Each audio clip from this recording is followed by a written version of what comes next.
ইব্রাহিম আলাইহিস সালামকে যখন আগুনের মধ্যে ফেলায়া দেয়, কোথায় বলেন বলেন, সময় কম, আগুনের মধ্যে ফেলায়া দেয়, ঠিক তখনই একটা ব্যাঙ, কি বলেন, ব্যাঙ ব্যাঙ বলল, আল্লাহ তাআলা এই যে নমরুদের আগুন গো আল্লাহ, নমরুদের আগুন তো সামান্য প্রস্তাব দিয়ে আমার হবে না আল্লাহ গো, নমরুদকে ঘৃণা করে আমি ইব্রাহিমকে ভালোবেসে, তোমার ইব্রাহিমকে ভালোবেসে রব্বুল আলামিন নমরুদকে ঘৃণা করে আমি এই কূপের মধ্যে প্রস্তাব করে দিয়ে দিলাম। আমার ভাইরা, ব্যাঙ জানেই যে আমার প্রস্তাব দিয়া এই তো দমদম করে আগুন জ্বলতেছে, এত পরিমাণ দাউ দাউ করে আগুন জ্বলতেছে, আগুন নেবে না। আল্লাহ রব্বুল আলামিন ঘোষণা দিয়ে দিলেন আগুনকে।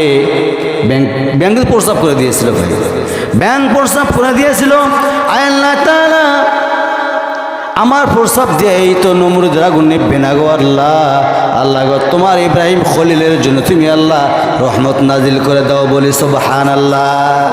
আমার আল্লাহ তাআলা এই কথাটা, ব্যাঙের এই কথাটাকে কঠিনভাবে পছন্দ করেছিলেন, বলি সুবহানাল্লাহ।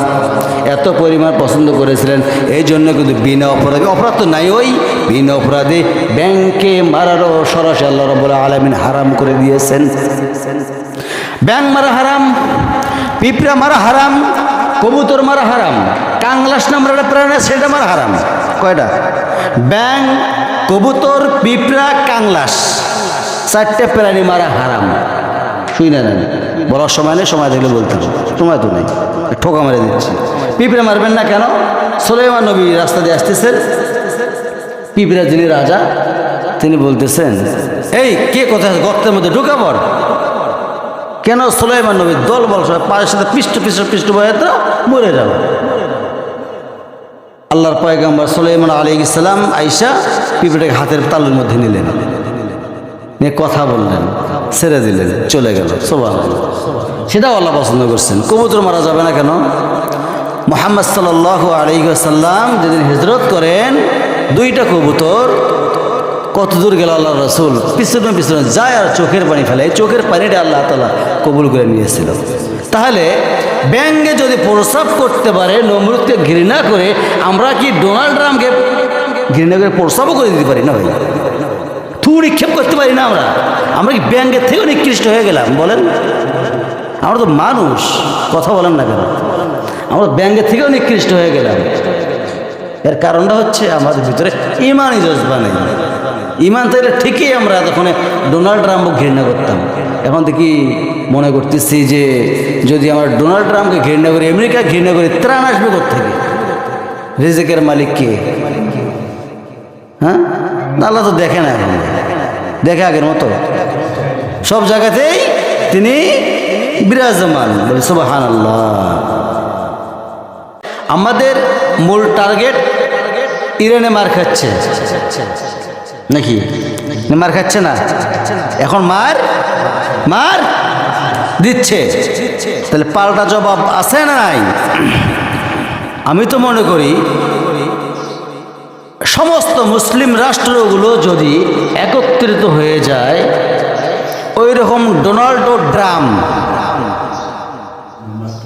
ওই রাষ্ট্র থেকে বেশ কিছু শত শত ডোনাল্ড ট্রাম্প পালাইতে বাধ্য হবে। সব মুসলিম রাষ্ট্রদের এক হয়ে যায়, ইসরায়েলের সৈন্য পালাবে, ইসরায়েলের জন্য আজরাইল হয়ে যাবে মুসলমান জাতি, ঠিক কিনা? কিন্তু আমরা কি নেই বলেন তো? আমাদের যেমন পেঁয়াজের পিছনটা কি এক থাকে না, রসুনের পিছনটা এক থাকে না, তা আমাদের আছে না থাকার কারণে কি হচ্ছে? আমরা মায়ের খাচ্ছি ভাই। মায়ের খাওয়া যাবে না তো, মুসলমান তো মায়ের খাওয়া জাতি নয় ভাই। মুসলমান তো বলছিলাম না একদিন, মুসলমান বাঘের জাতি। তা আপনার বাঘের গর্জন কোথায়? এই রমজান মাসে মুহাম্মদ রাসূলুল্লাহ সাল্লাল্লাহু আলাইহি ওয়াসাল্লামের 17ই রমজানে বদর যুদ্ধে যখন অর্ডার হয়ে গেছে, আল্লাহর পক্ষ থেকে বদর যুদ্ধের যখন অর্ডার হয়ে গেছে, অলরেডি আল্লাহ রাসূল সাল্লাল্লাহু আলাইহি ওয়াসাল্লাম বললেন, ও সাহাবীরা, যুদ্ধে যেতে হবে, তোমরা রোজাটা ভেঙে ফেলে দেবে, এই রোজাটা পরে করতে হবে। বলেন তো তাহলে এখান থেকে রোজা বড় না যুদ্ধ ফরজ হয়েছে ওটা বড়? কোনটা বড় বলেন? যেখানে আল্লাহ রাসূল নিজে বললেন সাহেবের রোজাটা ভেঙে ফেলে দাও, এই রোজাটা পরে করা যাবে, রোজা ভেঙে ফেলে দাও, যুদ্ধের ময়দানে দিতে হবে। সুবহানাল্লাহ। তাহলে আপনি চোখ দিয়ে দেখতেওছেন এই যে মিসাইলগুলো ফেলাইতেছে, এই যে পারমাণবিক অস্ত্রগুলো, এই বোমগুলো ফেলাইতেছে, বিল্ডিংয়ে ধসে পড়তেছে, ঠিক কিনা? তাহলে আপনার তো রোজা রাখার দরকার নেই, রোজাটা ভাঙে দৌড়েন আপনি, ঠিক কিনা? যাবেন? কেউ তো সাহস পারবই না। আমরা ভাই মন থেকে একটু জাগ্রত হতে হবে। না, আমার এক মুসলমান ভাই মার খাচ্ছে আমার। বদর যুদ্ধ এটাই প্রমাণ করে। বদর যুদ্ধের সৈন্য সঙ্গে কতগুলো যারা বলেছি, ওই জন্য ওই লম্বা কথা যেতে যাচ্ছে না, শর্ট সময় কথা বলতে বলতে কখন যে ঘড়ির কাঁটা ঘুরে এই পাশে আসে আমি বুঝতেই পারি। মুসলমানদের সৈন্য সংখ্যা ছিল 313 জন। কয়জন? 313 জন। কাফেরদের সৈন্য সংখ্যা 1000। খুব তো কাছাকাছি মনে হয় না? অনেকটা ডিস্টেন্স। বিজয় আসার কথা কার বলেন? মুসলমানদের বিজয় আসার কথা না কাফেরদের বিজয় আসার কথা? কোথায় 1000 আর কোথায় 313 জন? মুসলমানদের বিজয় এমনি এমনি আসে নাই, মুসলমানদের বিজয় আসে ইমানি শক্তি দিয়ে। বলি সুবহানাল্লাহ। সেই ইমানটা আমাদের আছে আছে নাই? আজকেও আপনি ইমান তরুদজা করেন, আজকে ওই বদর যুদ্ধের মধ্যে যেমন আল্লাহ তাআলা যে অবস্থা করে দিছিল, আজকেও যদি সেই অবস্থা না হয়, আল্লাহ তাআলা কাতারে কাতারে ফেরেশতা নাজিল করবেন। বলি সুবহানাল্লাহ। করবেন না? ফেরেশতা মরে গেছে, অর্ধেক ফেরেশতা মনে মরছে, আর আল্লাহ মনে বুড়ো হয়েছে নাকি? দেখে না এখন এই মেয়ে কী বলে, আপনি ইরানে মার খাচ্ছে, আমেরিকা মারতেছে, ইসরায়েলি মারতেছে, আল্লাহ তো মনে চোখই কম দেখে এখন। আল্লাহ ধরে না, ধরলে আল্লাহ ছাড়ে না, যখন ধরবে চেপে ধরবে একবারে। সাবধান।